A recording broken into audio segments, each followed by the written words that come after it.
9-июнь күнү Бишкек шаарындагы Дөлөн Өмүрзаков атындагы стадионунда Кыргызстандын курама командасы Палестина менен экинчи жолу жолдоштук беттештерин өткөзүп жатат. Бул оюн биздин курама үчүн 2027-жылы өтө турган Азия кубогуна даярдык болуп эсептелет.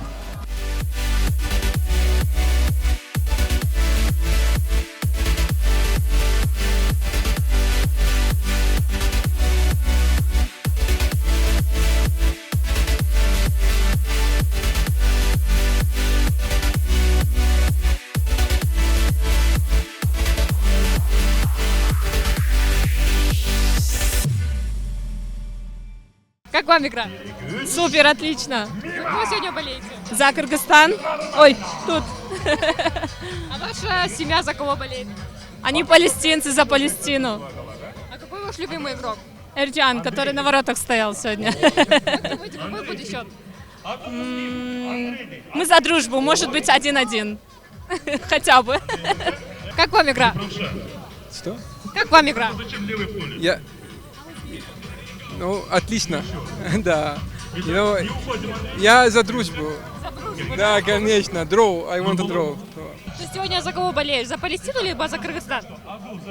Я за Кыргызстан и за Палестину. Молодец. А кандай ойлойсуң, бүгүн эсеп канча болот? 2-1 или 1-0. Өткөндөгү оюнду көрдүңбү? Ооба. Кандай болду ал оюн? Жакшы. Токотаев MVP алыш керек эле. Бирок албады. Алтысындагы оюнду көрдүңүзбү? Ооба, көргөнбүз. Кандай болду? Оюн жакшы эле болду окшойт. Бого дайыма эле келесизби? Ооба, келип турабыз. Oyun азыр тең салмактуу жүрүп атат, сонун оюн болуп атат. Жакшы ойноп атат биздикилер, сонун буюрса. Экинчи таймда жеңиш күтөбүз, алга Кыргызстан. Кандай ойлойсуңуз, кайсы оюнчу гол киргизиши мүмкүн? Тамирлан Козубаевди ойлоп атам. Тамирлан Козубаев жаңы эле аз калды биринчи таймда киргизгени. Кудайым буюрса, ийгилик биз тарапка жылмайып уталы, күчтүүлөр жеңсин. Албетте Кыргызстан жүрөктө. Оюн кандай болуп атат? Oyun өтө атмосфералуу, мындай өзгөчө бир вайбта болуп атат. Мына 4-чү сектор болуп, ошол кыргыз кураманы колдоп келдик. Өзгө көрүп турганыңыздардай биз абдан күчтөнүп, абдан командабызга дуктан берип жатабыз.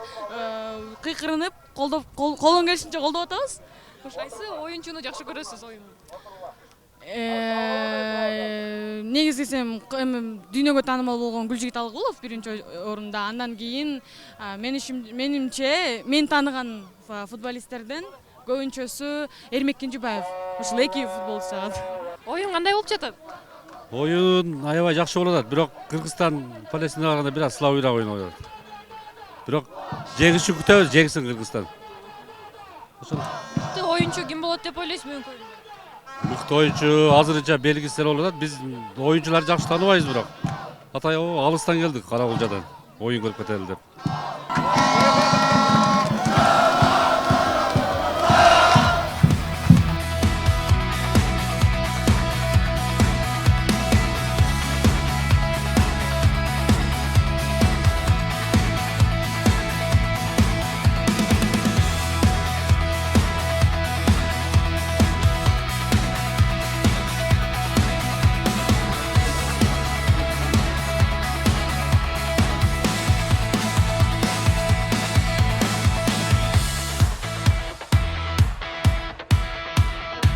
Беттештен кийин Кыргызстандын курама командасынын башкы машыктыруучусу Роберт Праснечки оюн тууралуу пикирин билдирип, команданын аракетине баа берди. Ал оюнчулардын көрсөткөн күрөшүн белгилеп, алдыдагы расмий беттештерге даярдыкты улантуу керектигин айтты.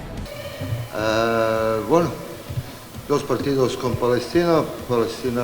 Что касается этих сборов, у нас было 2 матча против Палестины. Во втором матче мы попробовали сыграть в другой схеме 3-4-2-1. Я должен был посмотреть всех игроков, и сейчас у меня есть примерное видение, как мы будем играть в следующих играх. И, конечно же, это подготовка к чемпионату Азии, он уже здесь, это уже близко.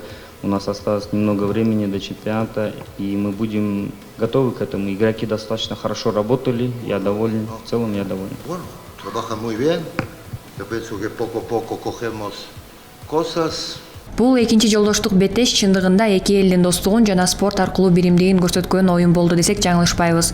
Талаада атаандаштык күчтүү болгону менен беттеш достук маанайда өтүп, көрөрмандарга жагымдуу эмоцияларды тартуулады. Ал эми оюнчулар болсо алдыдагы расмий мелдештерге даярдыгын текшерүүгө мүмкүнчүлүк алышты. Беттештин жыйынтыгында командалар дагы бир жолу тең чыгышты. Акжол Исламова, Гүлчоро Казымкулов, Кыргыз спорт ТВ, Бишкек шаары.